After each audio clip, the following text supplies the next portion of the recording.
Capitaine Courage, capitaine emblématique, avec tout ce que tu as donné à ce beau pays, le Sénégal. Donc c'est comme ceci-là que tu as choisi de quitter ton dernier mondial. Donc c'est comme ça que tu as choisi qu'aujourd'hui, à la 42e minute, tu vas crucifier tout un peuple, tout un continent, avec autant d'options que tu avais pour gérer ce ballon. Capitaine, qu'est-ce qui n'a pas marché? Capi. Un ballon où tu es pratiquement seul. L'avant-centre norvégien est loin de toi. Merci de regarder nos vidéos. Ça nous encourage de continuer à travailler. Mais tu peux nous booster plus en t'abonnant et aussi en mettant un petit like à la fin de chaque vidéo que tu regardes. Ça va beaucoup nous aider et aussi ça va beaucoup aider l'algorithme de YouTube. Les amis, aujourd'hui on va faire quelque chose d'un peu de différent. On va essayer d'analyser un peu cette image que nous avions pour voir les raisons, la motivation. Qu'est-ce que c'est exactement passé dans la tête du capitaine, il reste notre capitaine emblématique parce qu'il a beaucoup donné au Sénégal. On ne peut pas le juger sur une seule action, malgré que nous sommes à la Coupe du Monde. Et déjà, généralement c'est comme ça les capitaines quoi. Qui se rappelle de la CAN 2008, Cameroun-Égypte. Nous sommes à la 77e minute. Rigobert Song, le capitaine Courage, fait une erreur. Il a un ballon. Au lieu de mettre en touche, je ne sais pas ce qu'il veut faire. Et Zidane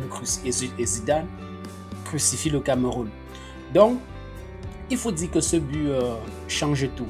Oui, ce but change tout. Ce but change tout parce que ce but amène les Sénégalais à prendre plus de risques. Et dans un match, quand tu prends plus de risques, c'est-à-dire que tu laisses l'espace pour l'adversaire, quoi. Et on a un avant-centre qui ne badine pas. On a un avant-centre qui a été plusieurs fois meilleur buteur de l'Angleterre. Haaland, il ne badine pas.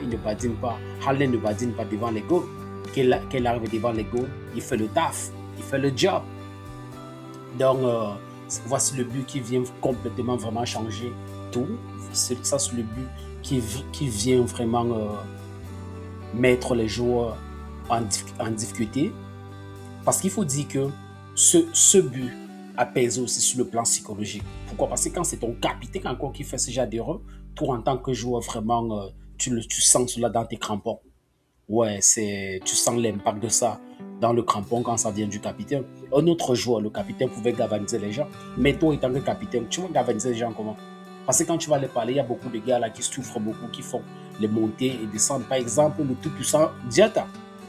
Le tout-puissant Diatta a tout donné dans ce match. Donc, si c'est un joueur comme ça et que tu veux lui parler, je ne pense pas qu'il va t'écouter parce que lui, il est épuisé. Il est vraiment épuisé.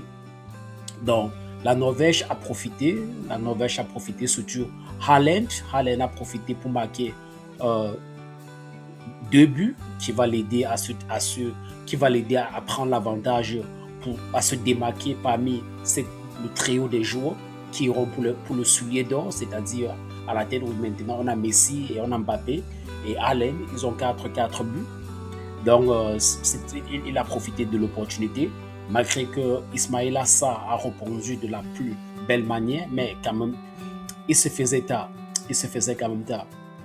Donc les leçons à tirer ici, c'est que on voit là, d'abord on voit là, voici le ballon. Bon, on voit là, voir le ballon. Le ballon est venu là, c'est arrivé là. Il est ici. Ça, vraiment, il y a une bonne distance. Un peu une bonne distance là entre nous et Haaland. Il peut contrôler ce ballon. Oui, il peut contrôler le ballon. Je ne sais pas vraiment ce qui s'est passé dans sa tête.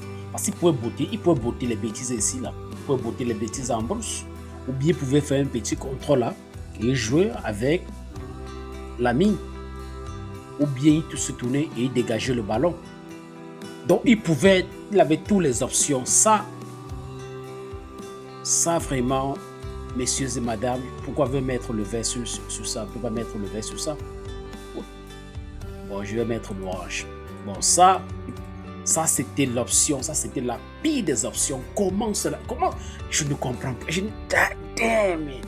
S'il te plaît, si quelqu'un comprend ce qui s'est passé là, explique-moi ça en bas là. Parce que, explique-moi ça dans les commentaires. Parce que vraiment, moi personnellement, je ne comprends pas. Avec le niveau d'expérience que Koulibaly a, non, c'est vraiment dur à comprendre. C'est trop dur. Comment on peut expliquer ça? Parce que Koulibaly, vraiment, c'est un très très grand joueur. Mesdames et messieurs, Koulibaly, c'est vraiment un très très grand joueur. Donc, il y a les erreurs qu'on n'attend pas qu'il doit commettre. Il y a les erreurs que nous, on se dit qu'elles sont au-dessus de lui. En tout cas, je voulais seulement vous montrer comment l'erreur est inexplicable. Cette erreur est inexplicable. Avec tout ce qu'il a comme option. Qu'est-ce que... Dites-moi dans les commentaires, expliquez dans les commentaires. Parce que le cas de Rigobertson, bon, je comprends. Rigobertson ne voulait pas que le ballon aille en touche. Il voulait conditionner. Parce que Rigobertson, c'est un joueur, à son époque, c'est un joueur qui démontrait qu'il jouait par la force, la puissance. Donc, il était dans son élément. Mais un joueur comme Koulibaly, c'est un peu différent. Koulibaly marque souvent les buts.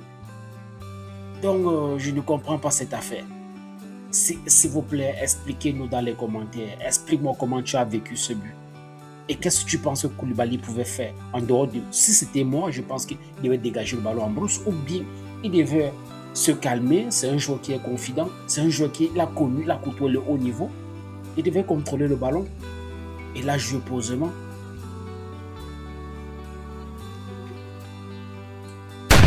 Merci de regarder nos vidéos. Ça nous encourage de continuer à travailler. Mais tu peux nous booster plus en t'abonnant et aussi en mettant un petit like à la fin de chaque vidéo que tu regardes. Ça va beaucoup nous aider et aussi ça va beaucoup aider l'algorithme de YouTube.